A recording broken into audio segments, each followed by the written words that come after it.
Alvíceras. Êxodo frente verso capítulo 5. Estamos com o comentário de Victor Hamilton. E a gente agora está na fase final, na última perícope do capítulo 5, fazendo perguntas difíceis a Deus. Vai do versículo 22 até o versículo 24. Algumas versões, algumas traduções levam o capítulo somente até o versículo 23, ok? Então, vamos seguir o mesmo itinerário, é o terceiro vídeo do capítulo por Victor Hamilton. A gente vai ler e comentar na medida do necessário. E mesma sequência, tradução de Victor Hamilton, particular que ele fez, né? Depois observações gramaticais e lexicográficas, e na sequência o comentário teológico, ok? Tradução, versículo 22. Moisés retornou ao Senhor e disse: Meu Senhor, por que maltratas este povo? Por que me enviaste? Versículo 23. Desde que eu vim a Faraó para falar em teu nome, ele tem maltratado este povo, e tu não fizeste nada para resgatar o teu povo. 24. E o Senhor disse a Moisés: Agora verás o que estou prestes a fazer com o Faraó, pois por meio de forte mão ele os fará sair, e por meio de forte mão ele os conduzirá para fora da sua terra. Observações gramaticais e lexicográficas. Enviaste, no versículo 22, tendo Deus como seu sujeito, é o cal de Xalá, enquanto em 6.1, fará sair, tendo Faraó como sujeito, é esse mesmo verbo no piel, mais forte. Versículo 22 também, outra maneira de traduzir: por que maltratas este povo? Hareota, rifilo de Ra, é porque fizeste mal a este povo. O mesmo se aplica ao verbo maltratar, quando Faraó é o sujeito no versículo 23. Hera, Deus, o Senhor, é o sujeito de Ra, rifil, 12 vezes na Bíblia hebraica. Muito embora a NVI nunca traduza qualquer dessas 12 ocorrências como fazer o mal. Em vez disso, a NVI usa as expressões maltratar, aqui no versículo 22, trazer o mal, lá em Números 11:11, castigar, em Josué, Zacarias, Sofonias, arruinar, em Salmos, trazer a desgraça, em Jeremias, 1 Reis, Jeremias de novo, Ruth, afligir, em Miqueias. Em 3 desses 12 versículos, o verbo é usado em uma pergunta dirigida diretamente a Deus. Aqui no versículo 22, em Números 11:11 e em 1 Reis 17:20.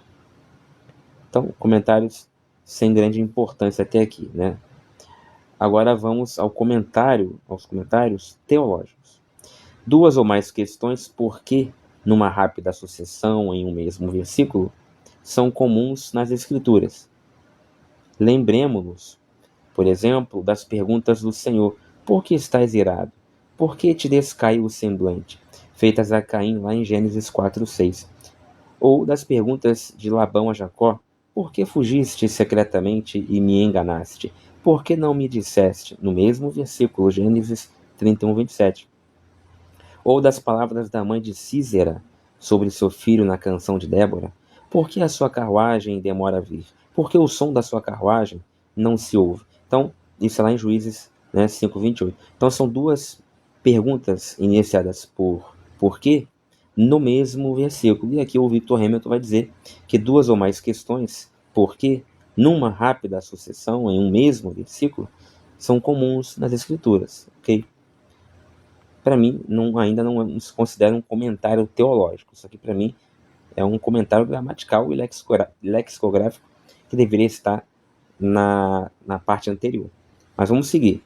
Existem também casos em que perguntas por quê ocorrem em versos adjacentes. Por exemplo, Faraó pergunta a Abraão: por que não me disseste que ela era tua esposa? Por que disseste, ela é minha irmã? Ou seja, o primeiro porquê está em Gênesis 12:18, parte B, e o segundo porquê está em Gênesis 19, parte A. Mas para mim dá na mesma, porque o texto original não tinha divisão de capítulos e versículos, entendeu? Então, dá na mesma. Outros exemplos são as duas perguntas que os egípcios fazem a José, Gênesis 47, 15 e 19, e as duas perguntas que os israelitas fazem a Moisés em Números 24 e 5, né? Onde eles fazem duas perguntas na sequência também, uma no versículo 4, uma no versículo 5. Nas narrativas, é raro alguém fazer a Deus duas perguntas por quê.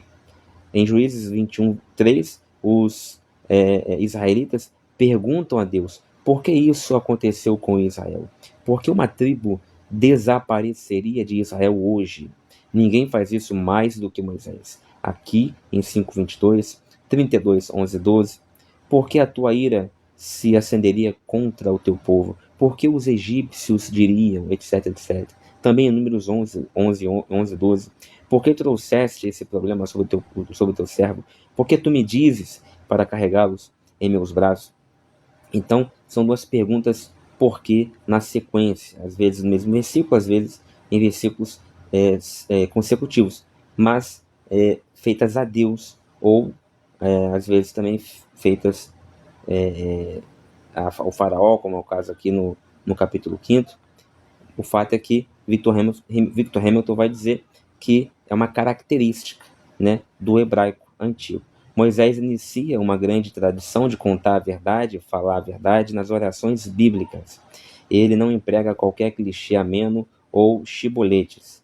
Ele falhou e se sente desencorajado, rejeitado, confuso e aturdido pela aparente ausência de Deus, pela sua falta de vontade de se envolver com as desesperadoras necessidades do seu povo. Mesmo que suas palavras pareçam audaciosas, Moisés crê que a falta de ação de Deus traz sobre Israel tanto mal quanto as ações perversas de Faraó para atingir Israel. Esse comentário aqui de Victor Hamilton é passapaníssimo. Isso aqui ele está passando pano. Aqui ele está deixando aflorar o religioso que ele é. Por que eu digo isso? Porque não fica de pé esse comentário dele. O que ele está dizendo aqui? Que as palavras audaciosas de Moisés aqui, que palavras audaciosas? Moisés, recapitulando, né? Moisés ele vai dizer assim, meu Senhor, por que maltratas este povo? Por que me enviaste? Quer dizer, primeiro que porque se me enviaste, ele já perguntou isso 700 vezes no capítulo anterior, né? E Deus lá com a maior paciência do mundo, fazendo milagre, eu já falei isso também aqui várias vezes, fazendo milagre atrás de milagre. Vai, bota a mão na roupa, tira, aí tava leprosa, bota de novo, tira de novo, tá sã. Vai, joga o cajado no chão, agora vira cobra, vira serpente, bota a mão no cajado e ela volta a virar cajado. Agora, a sarça pegando fogo e não se consumindo. Agora, a água do rio se transformando em sangue. O próprio Deus conversando com ele. São coisas que a gente faz aí em qualquer esquina, em qualquer dia, em qualquer quinta-feira à tarde, gente. Você fez isso, eu fiz isso, ou você conhece alguém que fez isso? Claro que não. Então, assim, só a pura sucessão de milagres, a pura sucessão, a simples, né, sucessão de tais acontecimentos, na cara do cidadão, era para assim, retirar quaisquer dúvidas, né, a respeito da existência de Deus, primeiramente, e da vontade dele em segundo lugar, né, do poder dele em terceiro lugar, e etc. Então, assim, aí como é que depois de tudo isso acontecer, depois do próprio Deus dizer, olha, vai lá, você vai falar com o faraó, assim, assim, assim, vai falar, e aí ele não vai liberar vocês, entendeu? Aí vai ser preciso que eu mande pragas, vai ser preciso que eu haja, que eu atue, para finalmente... Ou seja, Deus disse, ó, você quando for falar lá, não vai ser fácil, Moisés. Você vai falar, você vai dizer, e ele não, eu vou endurecer o coração dele, vai ser difícil, entendeu? Já estou lhe avisando. Quer dizer, Moisés já teria ido à presença do faraó ciente que ele ia falar na primeira, e na primeira ele não seria atendido. Aí, né, o idiota, desgraçado, ou qualquer outro apodo que você queira dar, vai e retorna ao Senhor. Meu Senhor, por que maltratas este povo? Peraí, Esse Senhor que fez todos esses milagres na tua cara, com você próprio, no seu braço, você viu com seus olhos. Ele, somente ele, é o único na face da terra que está preocupado em libertar o povo, que você por 3, 4 vezes no capítulo anterior tentou meter o pé, tentou fugir pela tangente, e graças somente a ele, e mais ninguém, o único ser que em todo o mundo está lutando, está insistindo por libertar o povo, que até você, Moisés, tentou fugir várias vezes, tentou fingir que estava disfarçando para meter o pé, pediu para Deus tirar de você essa incumbência e tudo mais. Aí, o único que realmente está super preocupado com o povo de Israel, que está cativo no Egito, é o seu Deus, é esse ser que está fazendo, está operando todo esse conjunto de situações aí. Aí você me chega para ele e pergunta: por que maltratas este povo? Porra, isso é a pergunta que se faça, gente.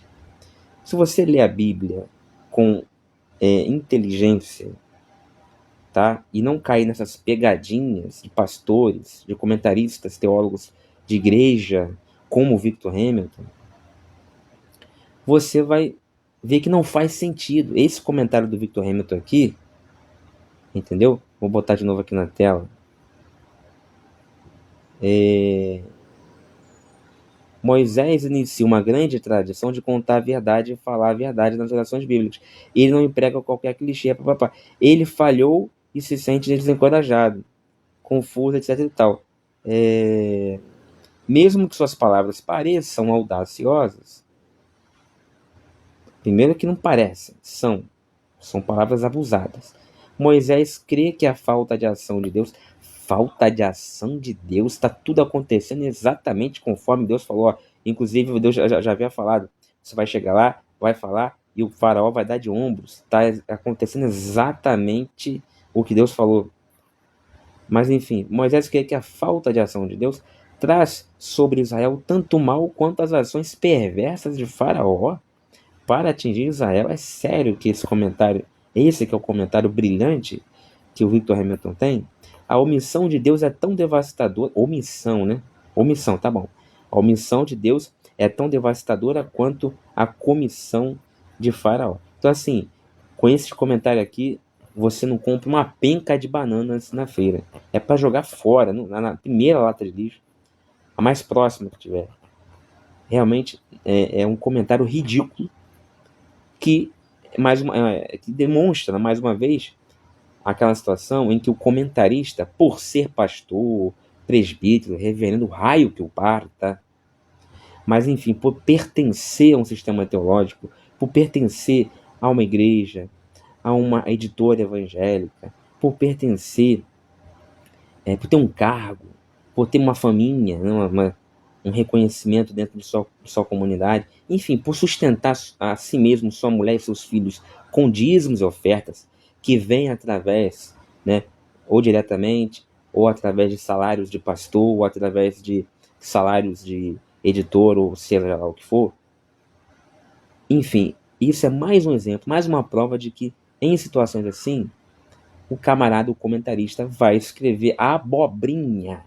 E você, se estiver lendo com olhos eclesiológicos, no sentido de estar lendo com olhos, digamos assim, vendados pelo sistema teológico, com olhos religiosos, você vai cair, você vai acreditar. Você não vai perceber. Por que eu digo isso? Porque 99% das pessoas não percebem isso do que eu estou falando aqui. Estou provando, estou evidenciando, estou deixando claro aqui para você. Mas enfim, vamos seguir. Aí vamos terminar com o versículo 1 do capítulo 6, já entrando no capítulo 6, que a gente vai só ver na próxima sequência, né? Então, como Deus responde a essas acusações? Ele as ignora. Deus não aparenta se espantar nem um pouco com o discurso insolente de Moisés. Deus não censura Moisés por fazer acusações irresponsáveis e blasfemas contra ele. Em vez disso, ele disse a Moisés: olhe e veja o que farei com o faraó. O futuro está nas poderosas mãos de Deus e não na poderosa grande boca de Moisés. Há inúmeros pontos na Torá em que Moisés se abre com Deus. Um caso clássico é Números 11. O povo murmura e é queimado, lá do versículo 1 ao versículo 9. Moisés murmura e é abençoado, também no mesmo capítulo, só que do versículo 10 ao versículo 17. Qual é a diferença? Como você reclama da torrada sem se torrar? Talvez seja assim, porque sempre que o povo reclama, ele reclama sobre Deus, enquanto quando Moisés reclama, ele reclama para Deus. Conversa. Explicação ridícula. Teologia do sapato apertado de novo. Tá tentando calçar um pé 43 e um sapato 41. Rebolando, tentando rebolar, né? E ludibriar o leitor. Não é por isso. Não é porque o povo reclama sobre Deus e Moisés reclama para Deus. Meu filho, Moisés reclama para Deus sobre as ações de Deus, como está fazendo aqui agora. Dizendo que Deus está abandonando, pesando a mão no povo, fazendo mal ao povo. Ele não está reclamando só para Deus, ele está reclamando para Deus sobre o que Deus está fazendo ou deixando de fazer. Então é sobre Deus também. Muito bonitinha essa retórica aqui do comentarista. Praticamente 100% dos comentários bíblicos no mercado tem este tipo de falha, ok? De tendenciosidade. Mas não é esta a resposta. A resposta é: com Moisés não pesou a mão do versículo 10 até o versículo 17, ele estando reclamando, né? E com o povo, quando também murmura, igualzinho a Moisés, do versículo 1 ao versículo 9, ele pesa a mão, né? Isso acontece, essa aparente, digamos assim, diferença de julgamento, né? Vamos dizer assim, essa aparente injustiça ocorre. Por quê? Porque é simples, meu filho. Moisés é o representante, lá em Números 11, do 10 ao 17, Moisés é o representante de uma casta, de uma fratria, de um grupo político-religioso que está escrevendo o texto. E o povo está ali representando, certo, uma força político-religiosa desafiadora da anterior força político-religiosa, representada por Moisés. Ou seja, o povo ali se coloca contra Moisés. O escritor do texto, ele é do partido de Moisés. Então, por esse motivo, por esse objetivo, ele vai escrever a história, ele vai contar toda a narrativa da forma que melhor convier a ele e ao grupo dele. Simples assim. Simples assim. E assim é com tudo o que você lê no Pentateuco. Mas aí o Victor Hamilton vai tentar encontrar um jeitinho de explicar para você, trouxa, acreditar.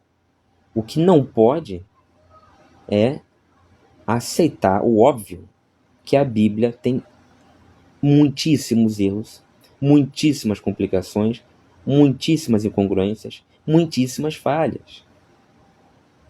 E que muitos textos contêm, digamos assim, acontecimentos, informações e defendem valores reprocháveis, reprováveis, anticristãos. O que não pode é deixar claro para o leitor, para que ele veja a notável, a truística incompatibilidade do Antigo Testamento com o Novo, de Jesus com Moisés, por mais que o próprio Novo Testamento queira amaciar a situação e manter o vínculo do Antigo com o Novo. Claro que você procura e acha vínculo, acha questões que aproximam também ambos os testamentos, mas existem hiatos indeléveis, irreconciliáveis entre o Antigo Testamento e o Novo. Aqui está um. Não tem como conciliar. Há sim, de fato, uma injustiça, porque se o povo murmurou e Moisés murmurou, ambos murmuraram contra Deus, e o povo é queimado, Moisés era para ser queimado em vez de abençoado. Então, se ele foi abençoado e o povo queimado, houve sim 2 pesos e 2 medidas. Acabou. Houve uma injustiça. Acabou. Mas, para o escritor, para o grupo religioso por trás do escritor, foi conveniente deixar assim, e deixaram. Lembrando que estamos diante de um texto com uma carga muitíssimo maior de ficção do que de verdade histórica. Para não falar, isso para não falar que estaríamos diante de um texto puramente ficcional. Porque aí eu já não posso confirmar, porque eu não posso provar isso aí. Agora, pelos trejeitos do texto, pelo contexto, pelo cotexto, pelo próprio texto, as minhas lições de interpretação textual que eu aprendi na faculdade de letras já são mais do que suficientes, são assaz suficientes para me garantir o que eu estou falando, para me dar certeza do que eu estou falando, que estamos, no mínimo, diante de um texto com carga altíssima de ficção. Aí vamos continuar. E sabemos que Deus lida bem com essas questões diretas, essas questões interiores, se por nenhuma outra razão, apenas pelo fato de que sua autoestima é forte. A crítica nunca o deixa abatido. Beleza. Então terminamos. Victor Hamilton agora só no capítulo 6. Então, no próximo vídeo nós voltaremos, ou com alguma Bíblia de estudo, ou com algum outro comentário, ainda em ainda em Êxodo, capítulo 5. Eu espero que você tenha gostado. Até o próximo vídeo, se Deus quiser.